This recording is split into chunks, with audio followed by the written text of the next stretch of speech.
Laissez-moi vous expliquer ce titre un petit peu aguicheur. La semaine dernière, j'étais en Suisse, comme vous l'avez peut-être vu.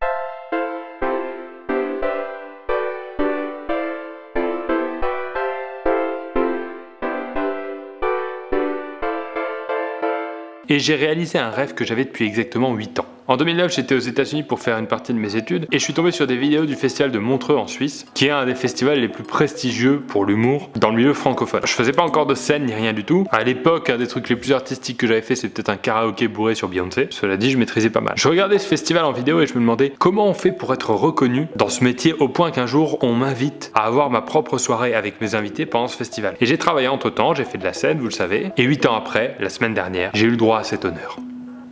Vous pouvez verser une petite larme si vous voulez à ce moment-là. J'ai donc présenté un gala avec tous mes invités, j'ai plein d'images de ce qui s'est passé pendant ces quelques jours. Je voulais donc vous raconter un petit peu cette histoire. Mais déjà, avant de vous montrer les images du spectacle, il faut savoir que les organisateurs du festival ont demandé à tous mes invités de laisser un petit mot face caméra en surprise, sans que je le voie, pour dire un peu ce qu'ils pensaient de moi. Franchement, c'est très sympa de leur part. On dirait presque mon mariage, ce genre de truc. C'est bon, ça tourne là. Je te regarde toi ou la caméra? Et les invités que j'ai eu pendant cette soirée, c'est vraiment des potes, soit avec qui j'ai commencé la scène à l'époque, soit des gens avec qui j'ai fait plein de vidéos depuis très longtemps, vraiment par passion de faire des vidéos, hein, pas pour le business, tout ça, non, la passion de la vidéo. Moi, tu vois, Pierre, je le vois plus comme une connaissance professionnelle. Hein, en fait, je me suis vraiment servi de lui au début pour lancer ma chaîne. Bah ouais, il y a un truc qui se sait dans le métier, c'est quand tu lances une chaîne YouTube, tu appelles Pierre, tu lui dis que c'est génial ce qu'il fait. Il y croit. Et là, il nous invite pour faire une vidéo avec lui. On gagne plein d'abonnés. Et en plus, derrière, il nous invite à Montreux. Le con. Il est sympa. Il est un peu con quand même. Mais sympa. Mais con, Con, quand même, ouais. Ces quelques jours ensemble, c'était vraiment l'occasion de se retrouver entre potes, de faire les cons, le délire quoi. Ouais. On a pris le train tous ensemble, on avait un arrêt à Dijon. On lui a fait croire qu'on avait 10 minutes d'arrêt et qu'il avait le temps d'aller nous chercher des sandwichs. Ça, pour le coup, il est super serviable. Le train est reparti sans lui. Fallait voir sa tête là. Vous avez raté quelque chose. Avec tous ces jambons fromage là, attendez, partez pas sans moi. Après, j'avoue que le taxi entre Dijon et la Suisse, c'est assez cher. Mais bon, Montreux, c'est classe. C'est vrai que Montreux, c'est la classe. Vous savez, il y a eu les plus grands ici. Alexandre Astier. Jérémy Ferrari. Pascal Légitimus. Fabrice Eboué. Et puis Pierre Cross. Voilà. L'erreur de parcours. Et cette soirée, c'était aussi l'occasion pour certains de faire leur premier sketch sur scène. Pour des gens comme par exemple Amixem ou encore McFly et Carlito. Carlito, est-ce qu'il y a du stress en monter sur scène? Moi bien, tu sais que je suis en duo. Ouais. Moi, je suis stressé. Je sais que McFly gère beaucoup mieux son stress globalement. Bah, regarde, tiens. C'est quelqu'un qui, quand même, est plus dans la gestion, quoi. Avant de monter sur scène, quoi, c'est tout. C'est un petit truc que j'ai. Donc voilà, la soirée a commencé, je vous passe l'intro, les filles qui jettent leurs sous-vêtements et tout. Ça va être relou pour vous. Il faut savoir que c'était un gala dont le thème était vraiment l'univers de YouTube. Vous voyez ce que c'est YouTube, ce site magnifique où des vidéos sur les espèces menacées vont faire 7400 vues, alors que des vidéos sur les hand spinners rares et insolites vont faire plus de 3 millions de vues. En même temps, moi je fais le malin, mais ma vidéo sur le caca en œuf graphique a aussi fait pas mal de vues. Je me suis vite fait présenter. Je suis né en Lorraine, ça c'est mon grand frère et moi quand on était petits. Vous le voyez ou pas? Le double menton le plus jeune de France, il est là. Et j'ai reçu mes premiers invités. Ça me fait marrer en fait tous ces adultes qui ont la nostalgie de leur enfance tout le temps là, tu sais. Moi je suis pas nostalgique de mon enfance, hein. Déjà j'étais asthmatique. Asthmatique, tout le monde voit? C'est comme allergique au gluten, sauf que là c'est vrai. Alors Max Bird, on l'invite à la soirée, il trouve rien de mieux à faire que faire le dinosaure devant 1600 personnes. Vous allez apprendre à diriger le vélociraptor. Pour faire courir le vélociraptor, faites tchou tchou tchou tchou tchou. Essayez. Bien joué. Et il faut savoir qu'à la fin de chaque sketch, moi je remontais sur scène pour déprésenter et présenter la prochaine personne. Et comme c'était en live sur internet, il y avait forcément quelques commentaires. Il y a des commentaires sur le live. Il y a un commentaire, très bien, qui dit « Les gens, ils pensent vraiment qu'ils contrôlent le vélociraptor. Ils sont bizarres, les Suisses. » Il y a aussi Paul Taylor qui était là, je sais pas si vous le connaissez, c'est un anglais qui fait le programme What the Fuck France. Si tu démissionnes tout court comme ça, le problème c'est que tu vas pas toucher les acédiques. Et je comprenais pas non plus, j'ai demandé la traduction à mon ami, j'ai dit c'est quoi en anglais ça, il dit I don't know, you will not touch the acédique. Sorry, I will not touch the acidic. What the fuck are you talking about? Il y avait aussi Maxime Gasteuil qui fait très bien les filtres Snapchat. T'imagines toute ta vie avec cette voix? Ça va? Oui, bonjour. Allez, je prends le dernier commentaire, n'importe, celui qui arrive. Le présentateur est vraiment meilleur que les autres. Après, je trouve pas ça fair play pour les autres. Donc je vais effacer mon commentaire, et voilà.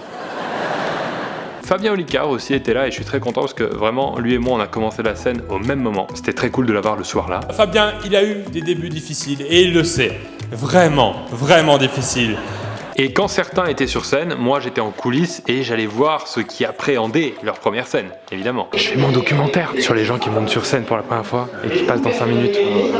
Tu connais quelqu'un qui passe dans 5 minutes? Ouais. Regarde la gueule d'un mec qui passe dans 5 minutes. T'es comment? Ah, franchement, ça va bien, j'ai vomi. J'ai enfin dormi avec le fameux double menton de Pierre Cross. Comment ça va? Juste avant de monter. C'est un snap lips. Oui, c'est pas dans le bon sens du coup. Il y a du stress ou pas? Et regarde. C'est honnête? Pas mal, c'est franchement pas mal. Avec Amixem, on a fait un duo et pour pas qu'il soit trop déstabilisé, on est resté dans cette thématique, autrement dit, les pires annonces du Bon Coin. Qu'est-ce qui te ferait plaisir, Pierre, sur le Bon Coin? J'ai une petite sélection, j'ai plein de trucs. Moi j'aime bien les nouvelles technologies. D'accord. Alors j'ai cet écran, haute définition. Ça te plaît? T'es sûr de la qualité de cet écran? Ah oui, regarde, on voit tous les détails.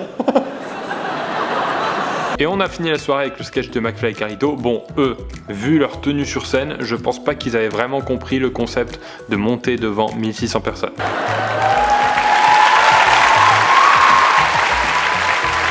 Je me suis aussi rendu compte en voyant les images que McFly, quand il criait, il avait la même voix que Patrick Timsit. Écoutez, la voix de McFly. Comment ça va, Montreux? Et la voix de Patrick Timsit. Assorti d'une peine de prison avec sursis. Si, c'est pareil. Un maximum de bruit pour Pierre Cross.